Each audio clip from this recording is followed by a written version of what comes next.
านสิเวตมาพาลืมแจ้งพุงแมงแซวนกแซวบินได้ยินเสียงกาเว้าวอนอยู่หน้ามันหากู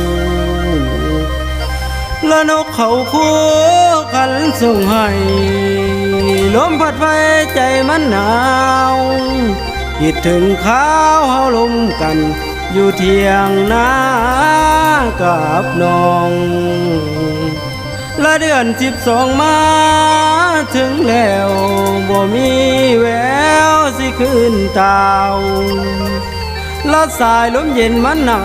วคิดฮอดสาวผู้ใกล้บ้านใจสะท้านอยู่ท้องนาไว้เด้น้อ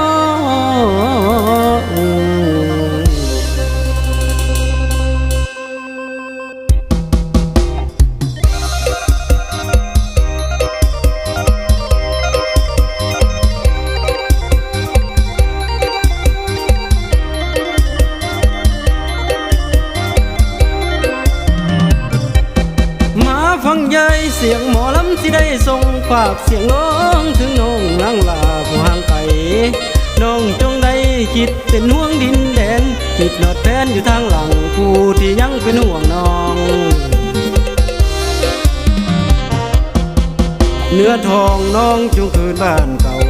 กินฐานบ้านเฮายังคอยเจ้าคืนมากลับมาเถิดแม่ยอดขวัญตากินฐานบ้านนายังคอยน้องยืนคอยเกิดและมาหาทุกเศร้าคำส่งเสียงล้ำตามหาน้องเนื้อท้องลาจงเจ้าคืนให้สะอื้นยืนน้อยฟังแก้มน้องตาละมองเลหาน้องบ่มาหาซ้ำกำยังดีเว้นยังน้อมันปั่นปองเข่าห่วงท้องดึงเหือเต็มพื้นแผ่นนาหรือน้องลาไปพอไม่ไฟแสงสีลงดนตรีอยู่ในเมืองบอนหงเมืองเลยลืมจอย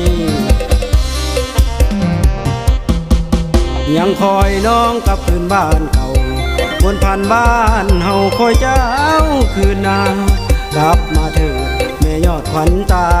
กินทานบ้านนายังคอยน้องคนเดียวหน้าปีนี้บ่มีไฟเก็บเกี่ยวเหลียวงกคุณหัวพี่บ่มีน้องเกี่ยวข้าวน้ำเจ็บแดดซ้ำมันเอาอ้างขานิ่งหากลับมาสาวควรผ่านทุกคืนวันยังคอยเจ้าคืนมาเข้าวิว่านำกันสร้างโลกไว้สิขอเป็นเคยฮับใส่ในใจน้องอยู่เสมอคิดฮอดเด้อแม่เนื้ออุ่นจงคืนนะกลับมาสาไม่คนดีสิแต่งงานเนาะเอาน้อง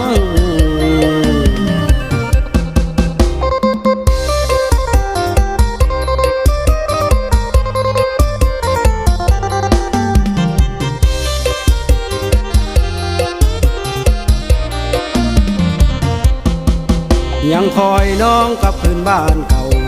วนผ่านบ้านเฮาคอยเจ้าคืนนากลับมาเถิดแม่ยอดขวัญตากินทานบ้านนายังคอยน้อง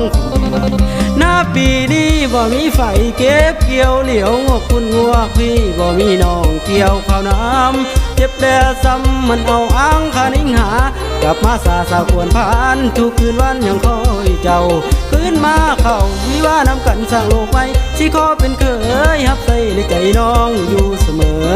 คิดฮอดเด้อแม่เนื้ออุ่นจงคืนนะกลับมาสาไม่คนดีสิแต่งงานเนาะเอาน้อง